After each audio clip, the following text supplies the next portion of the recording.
السلام علیکم be B C Urdu کے ساتھ میں ہوں جائشہ ربی۔ خبر شامل کرتے ہیں لیا سے۔ راجہ شوکت علی بھٹی کی رپورٹ کے مطابق ڈسٹرکٹ پولیس آفیسر لیا ندا عمر چٹھا کی پریس کانفرنس سالانہ کارکردگی رپورٹ جاری کر دی۔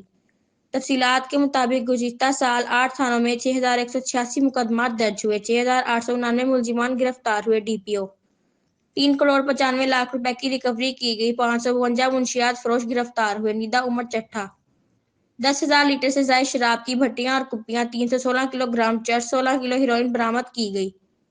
سال بھر میں قتل کے 37، اقدام قتل کے 59، لڑائی جھگڑے کے 210، رہزنی کے 71 مقدمات درج ہوئے۔ سرقہ عام کے 374، مویشی چوری کے 111، موٹر سائیکل کار چوری کے 196 مقدمات درج ہوئے۔ 13 گینگز کے 37 ارکان کو گرفتار کرکے 1 کروڑ روپے سے زائد کا مال مسروقہ برآمد کیا گیا۔ جرائم کے قلعہ کما کے لیے پولیس جدید ٹیکنالوجی کے ذریعے تمام وسائل بروئے کار لا رہی ہے۔ ڈی پی او لیا۔ مزید خبریں اور اپڈیٹ کے لیے دیکھتے رہیں بی بی سی اردو۔